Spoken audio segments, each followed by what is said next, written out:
La paracha de cette semaine, la paracha de Mishpatim, je m'excuse pour ma voix, que j'ai perdue en route. J'espère vite la retrouver pour Shabbat. Mais bon. Dans cette paracha de Mishpatim, il y a d'innombrables mitzvot. Même beaucoup plus que dans la paracha de la semaine dernière, où on fait état de 10 commandements. Là, ce sont des dizaines, j'allais dire des dizaines de commandements que l'on retrouve dans cette paracha de Mishpatim.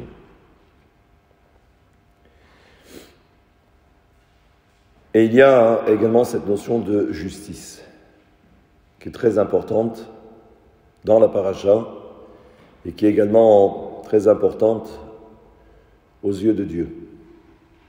Nous savons que les 3 piliers sur lesquels repose le monde, c'est également justement la notion de din, c'est la justice.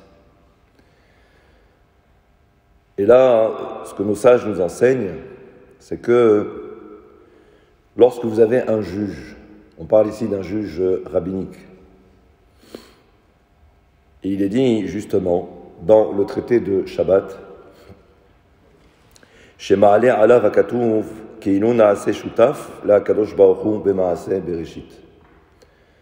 lorsque il y a le juge qui doit prononcer, j'allais dire une sentence, un jugement, il devient l'associé de Dieu dans la création du monde. On comprend maintenant par rapport à ce que j'ai dit précédemment, c'est que le monde repose justement sur cette notion de justice. S'il n'y a pas de justice, on peut comprendre que le monde peut vaciller à tout moment. Donc c'est comme si le monde n'existait plus. Donc le fait d'être honnête et d'avoir un jugement qui soit équitable, alors oui, c'est comme si on maintenait le monde. Et c'est comme ça on comprend maintenant cet enseignement du Talmud, où le juge est associé à Dieu dans la création du monde. À Dieu ne plaise, lorsque nous avons affaire à un juge qui se fourvoie, eh bien là aussi, le Talmud nous enseigne que chez Adayan amekalkal et adin karouy avel, sanouy ou meshukatz vetoeva. En fait, ce sont des synonymes pour dire qu'à ce moment-là, si le juge est malhonnête, eh bien, c'est considéré comme une abomination. Lui, tout entier, c'est une abomination. Et on comprend. Mais, au fur et à mesure, on va comprendre que ce qui est valable dans un jugement, c'est valable également pour tout un chacun. Nous avons l'obligation, le juge a l'obligation de juger, c'est sa fonction. Mais ça veut dire également que nous aussi, parfois dans certaines circonstances, nous avons l'obligation de nous juger nous-mêmes. Et ça veut dire que, de même que le juge doit être irréprochable dans sa justice, eh bien nous aussi, dans notre comportement, nous devons être également tout à fait, j'allais dire, impartial, intègre, oui, tout à fait.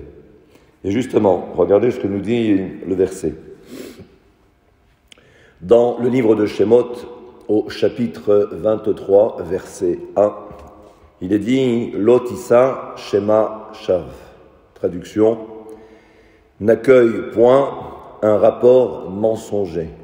C'est un verset qui est très important et que l'on retrouve justement dans la paracha. Maintenant, la question est de savoir, mais ça veut dire quoi ? Un rapport mensonger, faire un rapport, et que le rapport est totalement inique. Eh bien, il y a le commentaire de Rashi qui nous dit quoi ? Et vous allez voir que c'est assez surprenant. Rashi nous dit « Zo azhara la dayan shelo yishma divrei ba'al din ad she'avo ba'al din havero » Il y a un principe, c'est que le juge n'a pas le droit de recevoir le premier plaignant sans avoir également écouté le deuxième plaignant. Sous-entendu, ce qu'il faut comprendre, c'est qu'il faut entendre les deux en même temps. Eh bien ça, ça c'est le commentaire de Rashi, pour nous expliquer c'est quoi un rapport mensonger.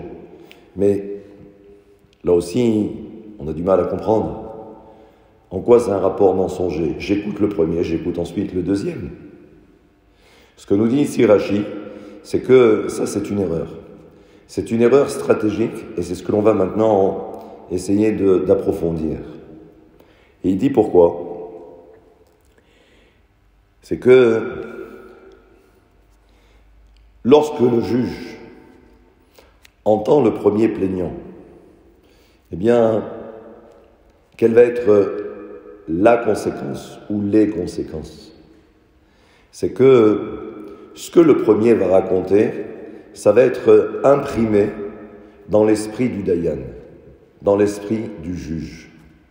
Ce que la Torah a peur, et ça on va le comprendre tout de suite, c'est que ensuite il est très difficile, lorsque les éléments sont déjà imprimés dans l'esprit du juge, même lorsque le deuxième ou le second va venir et raconter sa version, le problème c'est que c'est déjà, acté dans l'esprit, et on pourrait même dire que le jugement est déjà établi.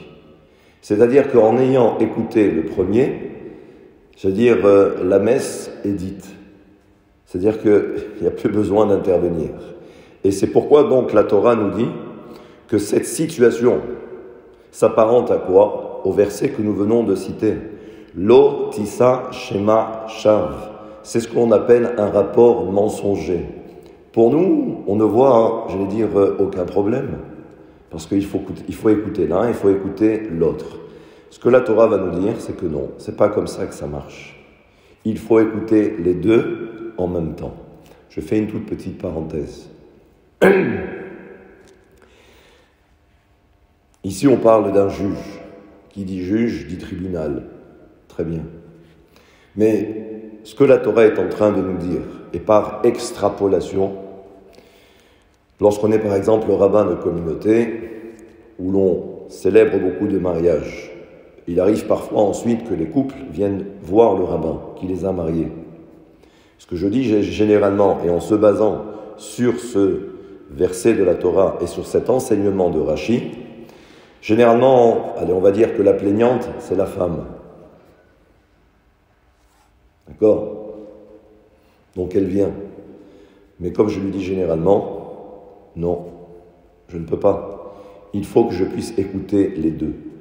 C'est pourquoi les Chachamim diront également que dans cette démarche, qui est certainement sincère, mais le problème c'est que on est beaucoup plus sensible aux pleurs d'une femme qu'aux pleurs d'un homme, si tant est que l'homme pleure.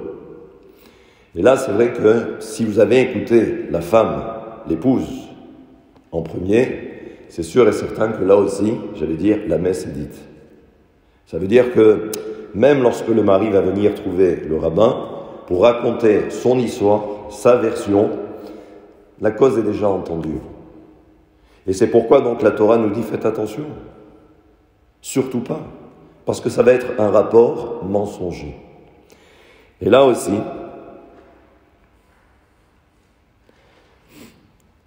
ce que nous dit maintenant dans Michelet.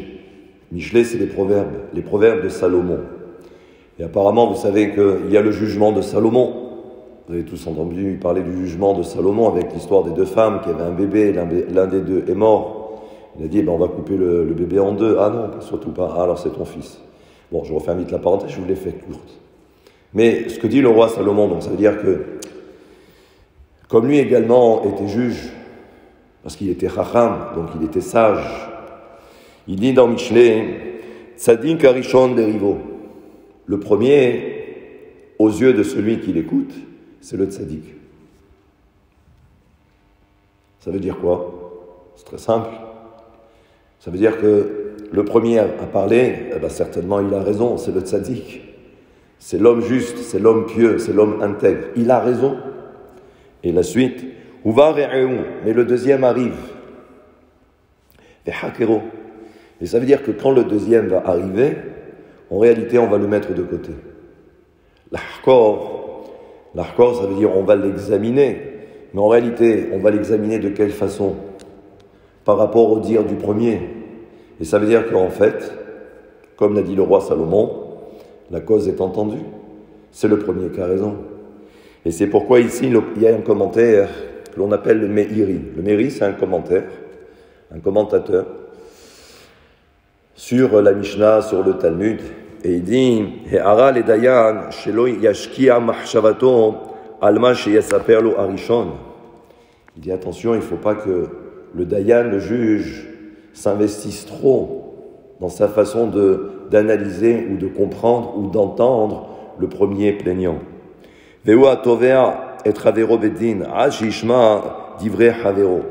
Parce qu'il faut qu'il entende également le deuxième.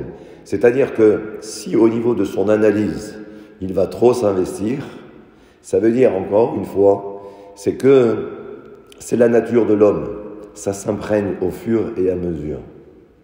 Donc ça veut dire que la seule façon de rester neutre, c'est encore une fois de rester de façon une écoute superficielle. Sinon ça finit par rentrer. Et après c'est très difficile de déloger une idée, une analyse qui est déjà présente. Et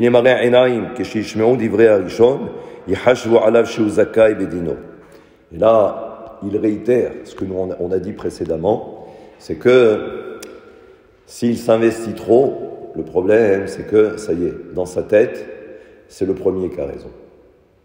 Et l'autre est certainement coupable. Et là, on comprend maintenant que ce que la Torah va essayer de mettre en évidence, en relief, c'est que le juge n'a pas le droit d'entendre la première version et ensuite la deuxième version. L'idéal, c'est les deux en même temps. D'accord? Il faut pouvoir les confondre, les deux. Mais il dit ensuite, c'est que la Torah vient nous signaler à nous aussi. C'est que on parle du juge, mais il y a également les plaignants. Les plaignants n'ont pas le droit d'aller voir seul le juge. Une femme n'a pas le droit d'aller voir le rabbin de la communauté pour raconter son histoire. Il faut pouvoir écouter les deux versions. Et là, Belev Adayan, Lidvarav Shelze, Kashin et Salkan, Vare Armuto, Verasha, Hu She'oven Adlotissa Shema Shav. Là, le Talmud va même beaucoup plus loin. Dans le traité de Sota, justement, là-bas, on parle de la femme, entre guillemets, la femme adultère. On nous dit que celui qui prend les devants pour aller trouver le juge et raconter son histoire, il est appelé Racha Arum. Racha, en hébreu, c'est quoi? C'est le mécréant, c'est le méchant. Arum, qui veut dire rusé. C'est-à-dire que c'est le rachat perfide. C'est le mécréant, non seulement il est mécréant, mais en plus il est perfide. C'est un rusé, c'est un renard, c'est un serpent.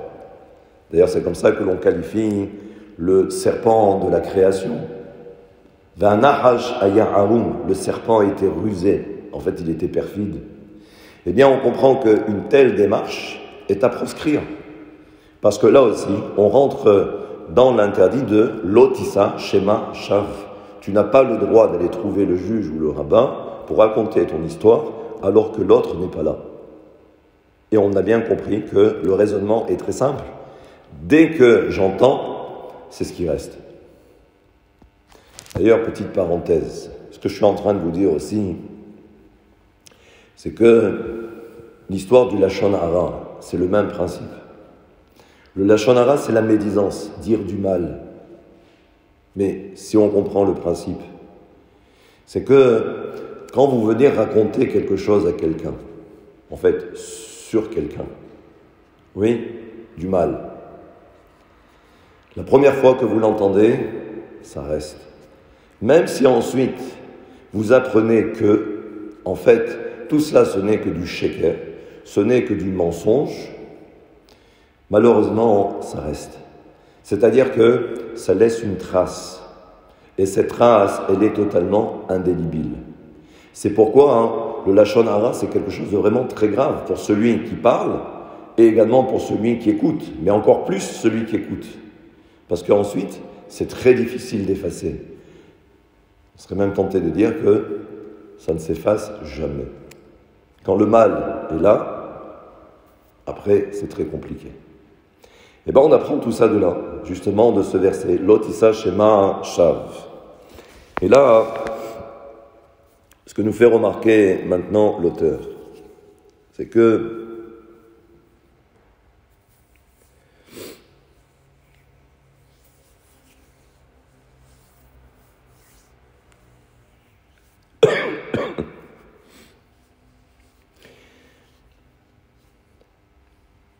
et là, on est dans un autre cadre. Vous allez voir qu'on est dans le même esprit, en fait. Le raisonnement est le même. Vous savez que les rabbins, que ce soit même les anciens, d'accord, pas les rabbins d'aujourd'hui, mais je parle déjà à l'époque, et vous allez comprendre pourquoi je dis ça. À un moment donné, la philosophie fait rage. On comprend? D'accord? La philosophie grecque, l'histoire de Hanouka, par exemple. Ok? On est dans cette période. Mais les rabbins sont très réticents par rapport à la philosophie. La question est de savoir, mais pour quelle raison? Pour quelle raison? La philosophie, quel est son but? C'est la connaissance. C'est la sagesse. Sophia, c'est la sagesse. Et on ne comprend pas pourquoi les rabbins n'apprécient pas beaucoup. Rabbi Nachman, encore pire. Rabbi Nachman de Breslev, surtout pas la philosophie. Ce n'est que ce qu'on appelle de la apikoursout. Ce n'est que de l'hérésie. Thème que l'on a abordé déjà sur la Torah 64 de Rabbi Nachman dans le Likutei Moharan. Et là, on ne comprend pas. On se dit, mais on peut apprendre beaucoup de choses. Et la preuve, c'est que si l'on regarde attentivement, il y a un célèbre rabbin qui n'est autre que le Rambam. Le Rambam, c'est Maïmonide. Mais Maïmonide a beaucoup écrit. Il y a d'autres rabbins également qui ont beaucoup écrit sur la philosophie et qui ont fait un rapprochement, un rapport avec la Torah. Alors, pourquoi d'un côté c'est interdit et de l'autre côté, on voit que certains rabbins s'arrogent le droit d'écrire des bouquins. Le Rambam a écrit quoi? Il a écrit le Moreh Nevuchim, le guide des égarés. Et le guide des égarés, ce n'est rien d'autre que de la philosophie. D'accord? Aristote. Et on ne comprend pas. Pour répondre, il faut savoir que dans la première édition, ou ce que l'on pourrait dire la première mouture du Moreh Nevuchim, le guide des égarés, le Rambam a commencé d'abord par toutes les questions que les philosophes se posent. Toutes les questions. Sur Dieu, pas Dieu, les anges, la prophétie. D'accord? Et ensuite, il y avait les réponses. Mais il faut savoir que le Rambam a changé. C'est-à-dire que il a vu qu'il y avait un problème. Quelle était la nature de ce problème? Il s'est dit, c'est que si je commence d'abord par les questions, j'ai peur que les gens, entre-temps, n'arrivent pas à la réponse ou aux réponses. Et alors, c'est quoi le problème? C'est que, par rapport à ce que j'ai dit précédemment, c'est que dès l'instant où vous écoutez une chose en premier, ça reste, ça demeure. Et là, en philosophie, ce sont des questions qui peuvent poser beaucoup de problèmes. Et de problèmes à quel niveau? Au niveau de la foi. Quand on parle de Dieu, l'existence de Dieu, exemple, qui a créé Dieu? Vous n'êtes jamais posé cette question? Tout le monde s'est toujours posé cette question. Il y a toujours un créateur et une créature. Mais Dieu est le créateur. Mais qui a créé Dieu? Vous imaginez ce genre de questions? À un moment donné, vous rentrez à la maison, vous avez votre esprit qui commence ensuite à cogiter, à camberger, à se dire « mais, ben oui, pourquoi pas ?» Et là, ce que le Rambam m'a dit, c'est que si je laisse les choses en l'état, j'ai peur que pendant ce temps de latence, entre les questions et les réponses, entre-temps, j'ai peur que les gens aient imprimé dans leur cerveau que les questions. Et même ensuite, si après il n'y a que les réponses qui suivent, mais j'ai peur que la première chose qui a été écoutée ou qui a été lue ou parcourue, ça laisse une trace. C'est pourquoi le Rambam a dit, je ne vais pas procéder de cette façon. C'est-à-dire que d'abord je vais donner les réponses. Et après vous verrez les questions. Eh bien on comprend que l'histoire de la philosophie, c'est que la philosophie pose certainement de bonnes questions, d'accord, sur des sujets tout azimuts, d'accord, en parlant de Dieu, l'art, ce que vous voulez, l'amour, la haine, peu importe. Mais le problème, c'est que le simple fait de poser la question peut laisser une trace. Et donc on comprend que c'est pourquoi les rabbins sont très réticents. Et on comprendra aussi que même les rabbins, c'est pour ça que au départ j'ai parlé des rabbins, pas d'aujourd'hui, mais j'ai parlé des premiers rabbins, parce qu'ils étaient confrontés à ce problème. Vous imaginez, la philosophie, de toute façon, même aujourd'hui, lorsque l'on parle de philosophie, les gens tendent l'oreille, d'accord? On préfère aller à un cours de philosophie plutôt qu'à un cours de Torah, c'est évident. Je rigole, mais c'est vrai. Maintenant, si le rabbin peut être philosophe, c'est encore mieux. D'accord? Et s'il peut être plus philosophe que rabbin, c'est encore mieux. D'accord? Mais c'est une réalité, ce que je suis en train de vous dire. Donc les premiers rabbins étaient confrontés, d'accord, à ce problème. La philosophie était présente, d'accord? Ça se vendait bien. Donc c'est pour ça que les rabbins étaient obligés d'intervenir et c'est pourquoi ils ont écrit. Les rabbins qui ont suivi ont considéré qu'il y avait toujours un danger et un piège. Même si ce sont des rabbins réputés et reconnus, mais ce n'est pas par rapport à la qualité du travail des différents rabbins qui nous ont précédés, mais c'est par rapport à la génération de ceux qui ensuite vont écouter et parcourir le bouquin. Il peut y avoir des questions comme ça en suspens, et le problème c'est que ensuite ça peut laisser une trace. Petite parenthèse. Vous savez que il y a un auteur qui s'appelait un rabbin, un célèbre rabbin, qui s'appelait Elisha ben Abouya. Qui était Elisha ben Abouya? Celui qui par la suite, on l'a appelé Acher. Acher, ça veut dire l'autre. C'est-à-dire qu'il a été, entre guillemets, excommunié.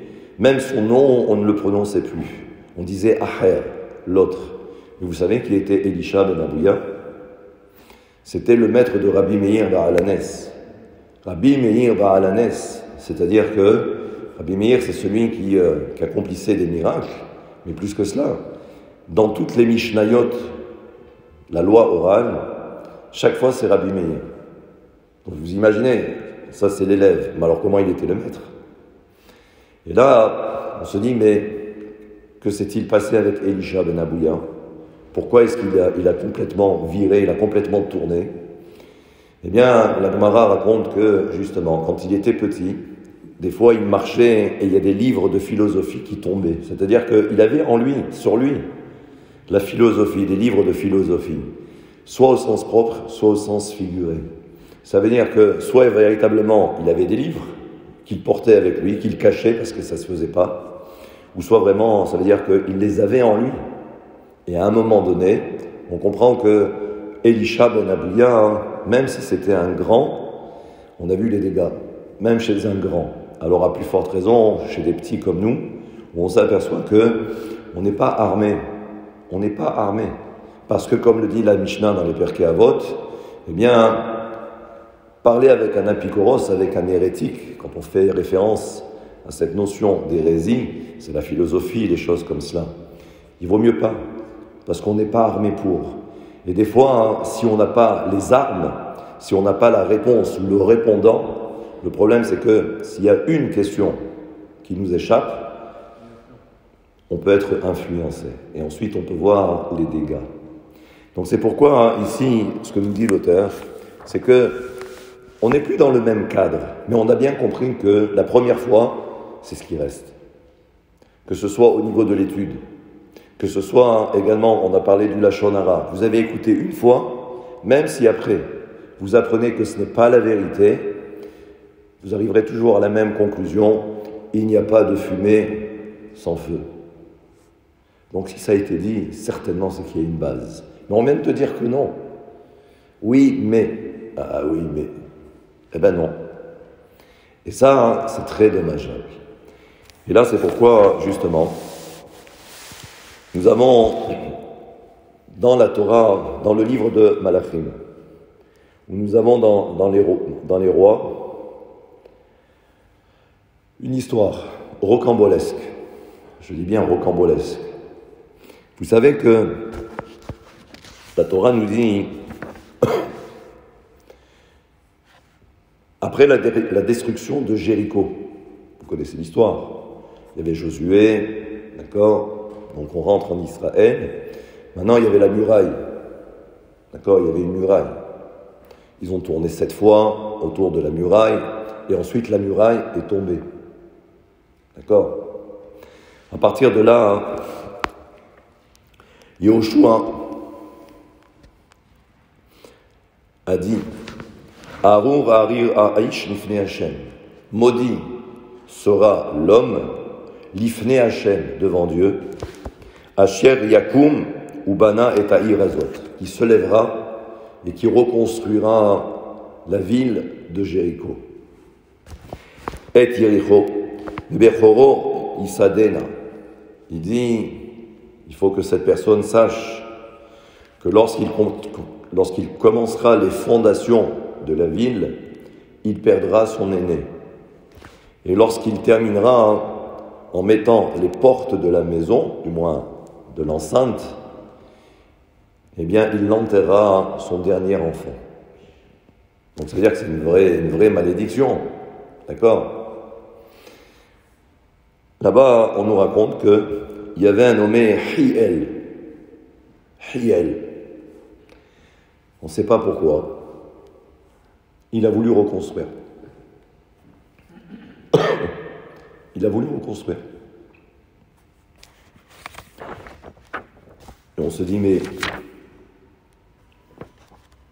et pourquoi ? Pour quelle raison ? Et là, on raconte que soit une histoire d'orgueil, d'accord, soit une histoire de kavod, donc les honneurs. Bon, c'est toujours en réalité toujours le même problème. C'est-à-dire que ce qui mue l'homme, c'est justement son ego, d'accord, le kavod, l'argent, les désirs, les plaisirs, c'est toujours la même chose. En fait, on tourne autour, mais c'est toujours pareil. Eh bien, justement, dans le livre de Josué, eh bien, on raconte qu'il a commencé la construction, il a perdu son aîné. Il avait plusieurs enfants, et lorsque la construction s'est achevée, eh bien, il a enterré son dernier.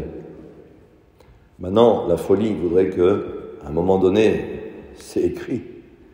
D'accord ? Ce que je vous ai dit précédemment, c'est ce qu'avait dit Josué. D'accord ? Ça se vérifie. Tu t'arrêtes pas. À un moment donné, tu t'arrêtes pas. Ça va pas dans ta tête. Pourquoi tu continues ? Ben, il a tout perdu. Maintenant, on pourrait dire, mais que s'est-il passé dans sa tête ? Honnêtement, que s'est-il passé dans sa tête ? Ben, vous remarquerez que cette histoire de Hiel, lui, pour le coup, il était juif. D'accord ? Il était juif. Mais vous avez certainement en mémoire l'histoire de Pharaon, il n'y a pas très longtemps. Moshe Rabbeinu arrive. Il lui dit, tu sais, je viens pour te demander de laisser sortir le peuple d'Israël. Au nom de Dieu. Réponse de Pharaon, qui est Dieu? Mi Hachem, Hachem Shma Bekolo. C'est qui ce Dieu que j'entends de sa voix? Ah d'accord, tu veux pas écouter une première fois, bon, c'est normal, tu peux être surpris. Ok, surtout que Pharaon avait un ego surdimensionné et il prétendait être lui Dieu. Donc il se dit, qui c'est celui-là? Ce petit Moïse là avec sa barbe, là il arrive, il veut quoi? Il va me dire à moi, Pharaon. Bon, première fois on peut comprendre. Première plaie. Bon, c'est le hasard. Deuxième plaie. C'est un peu moins le hasard. Troisième plaie. On va à l'évidence. Tu vois bien que les choses s'aggravent pour toi, pour ton peuple, pour ton pays. Eh non, il continue. Et il continue. Et il continue. Et il continue. On se dit, mais d'où ça sort? L'histoire de Hiel, il a perdu sa famille, il a perdu tous ses enfants. Là aussi, tu t'arrêtes pas. L'histoire de Hiel va même beaucoup plus loin que cela. Là, on est dans Josué, mais dans le livre des rois, on est à l'époque maintenant d'Eliyahu Hanavi. Vous vous rappelez l'histoire d'Eliyahu Hanavi, quand il est sur le mont Carmel? Il y a ce qu'on appelle les faux prophètes, les prophètes du Baal. Baal, c'était la divinité de l'époque chez les autres. Et il y avait Dieu. Maintenant, là aussi, les Hébreux, les Juifs ont commencé à être tentés, séduits par le roi de Baal, le dieu de Baal, pardon. À un moment donné, Eliyahu Hanavi leur dit, vous savez quoi? Il interpelle les prêtres de Baal, il leur dit, vous savez quoi, on va mettre quelque chose au point, un autel, vous allez vous construire votre propre autel, moi je vais construire mon propre autel. Maintenant, on va voir si le feu va descendre du ciel. C'est-à-dire qu'on va mettre un korban, on va mettre un sacrifice, un animal, on va le placer sur l'autel, et on verra bien. Et Eliyahu Hanavi dit au peuple, eh ben on va voir. Si c'est le dieu de Baal, si le feu descend du ciel, alors allez-y. Sinon, revenez. Maintenant, Eliyahu Hanavi leur dit, commencez. Messieurs les Anglais, à vous à tirer. Et là, Baal, du moins les prêtres, ils commencent à prier, il ne se passe rien. Ils commencent à crier. Et Eliyahu Hanavi les nargue un peu, il leur dit, mais peut-être que votre Dieu, comme il est un peu vieux, peut-être qu'il s'est endormi. Réveillez-le peut-être, criez un peu plus fort pour le stimuler. Et il crie, et il crie, et il crie, et il ne se passe rien. En réalité, celui qui avait construit l'autel, c'était qui? Celui qui avait construit la ville de Jéricho, Hiel, le fameux. Et qu'est-ce qu'il a fait? Il savait très bien que le feu n'allait pas descendre. Il est rentré lui-même à l'intérieur. Il a construit l'autel. Il a trouvé une petite cachette pour se mettre à l'intérieur et il devait lui-même mettre le feu à l'autel pour faire croire que, voilà, le feu est descendu du ciel. D'accord? Et Eliyahu Hanavi, il savait pertinemment, il est prophète, donc il sait très bien ce qui se trame. C'est pour ça qu'il est nargué. Parce que qu'est-ce qui s'est passé dans l'histoire? Il y a eu un serpent. Il y a un serpent qui est venu, qui l'a piqué, il est mort. Il est mort. Là-bas où il s'est caché, il est mort. Et Eliyahu Hanavi le savait pertinemment. Donc c'est pour ça qu'il a commencé à les narguer un peu, pour les ridiculiser. Mais on voit encore une fois la folie humaine. Tu as perdu tes enfants. Je ne sais pas, reviens sur le droit chemin. Reviens sur le droit chemin, c'est pas normal. Non, on continue. Jusqu'à quand? Eh ben tu vas mourir maintenant. Et il est mort. L'histoire de Pharaon, c'est aussi, on a du mal à comprendre cette absurdité. C'est-à-dire qu'à un moment donné, c'est-à-dire que l'homme n'est plus capable de raisonnement. À un moment donné, il faut s'arrêter. Mais, comme on le dit, c'est toujours la première impression qui est la meilleure. Quand je dis, c'est tout ce qu'on a dit jusqu'à présent. Et là, on va vite comprendre que lorsque quelqu'un est persuadé d'avoir raison, il va jusqu'au bout. Exactement, il s'enferme. C'est-à-dire dans son délire intellectuel, il ne veut pas admettre. Il ne veut pas admettre. Et il va jusqu'au bout. À un moment donné, c'est raison gardée. On se dit, mais stop. Et c'est ça la faiblesse de l'homme. En réalité, c'est ce qu'on pourrait appeler une paresse intellectuelle. Parce qu'à un moment donné, quand vous devez changer de cap, quelqu'un vient vous faire remarquer que vous êtes dans l'erreur. Abdiquer, changer de voie, l'homme ne peut pas. C'est trop dur, c'est trop difficile.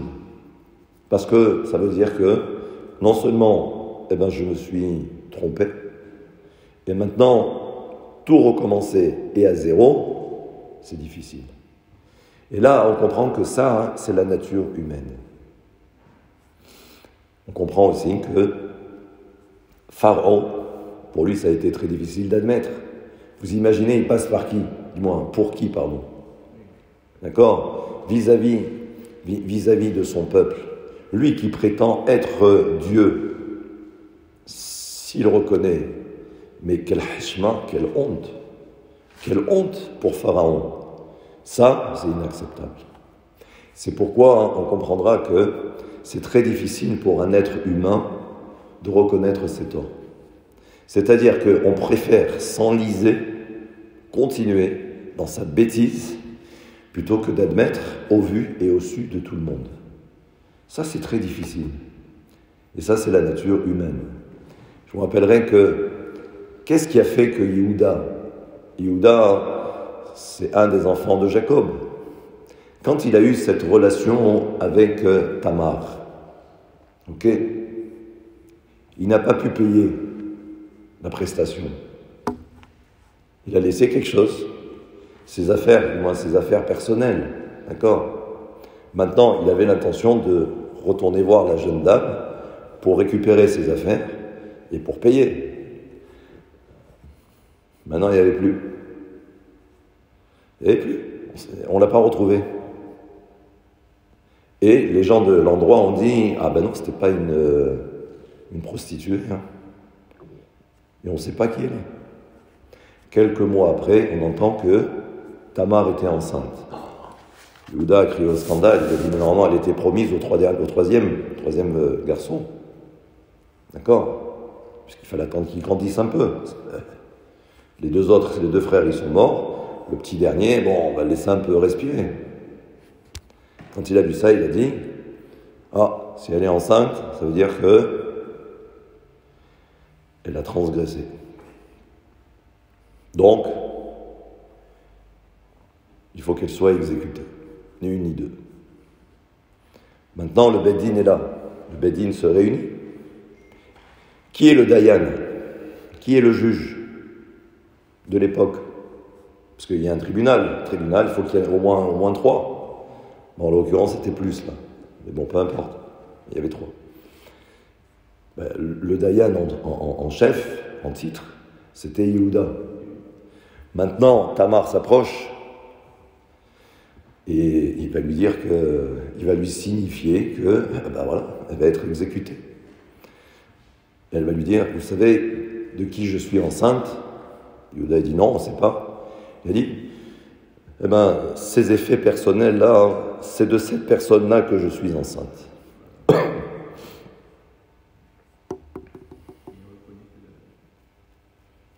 Vous faites quoi ? Quand vous êtes Yehuda, vous êtes le Dayan, reconnu, d'accord ? Devant tout le monde. Vous faites quoi ? Un autre à la place, comme on a dit, n'acceptera jamais, ne dira jamais la vérité.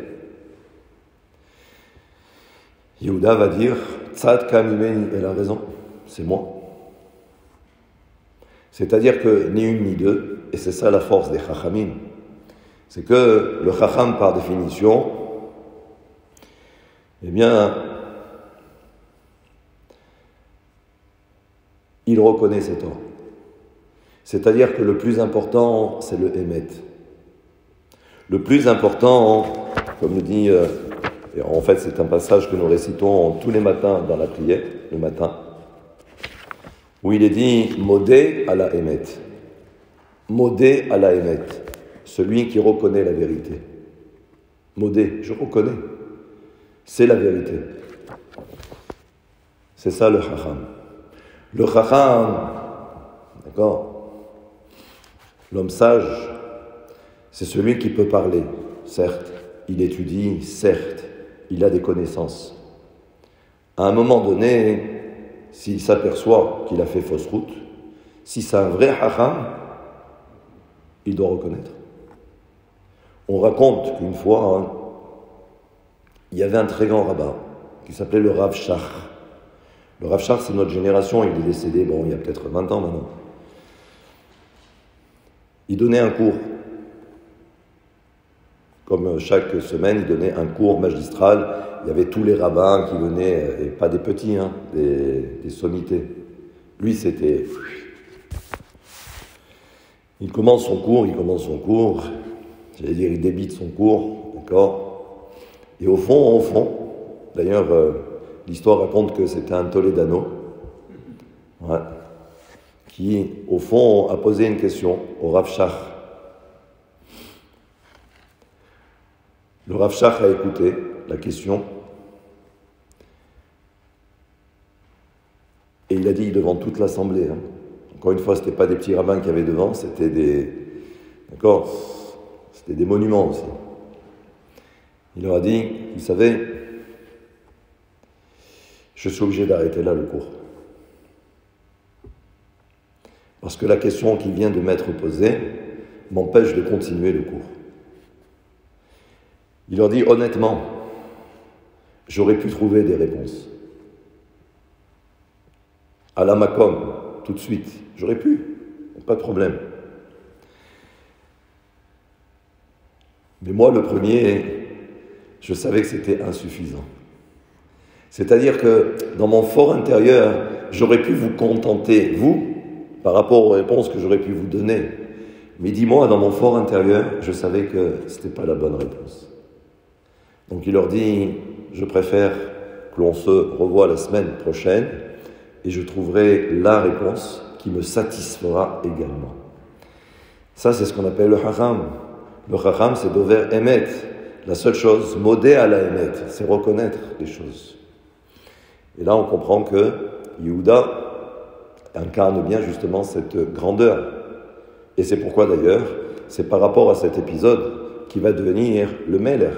C'est à partir de lui que va apparaître la dynastie du Melech, le roi d'Israël, la tribu de Yehuda, Ashiar ben David et ainsi de suite.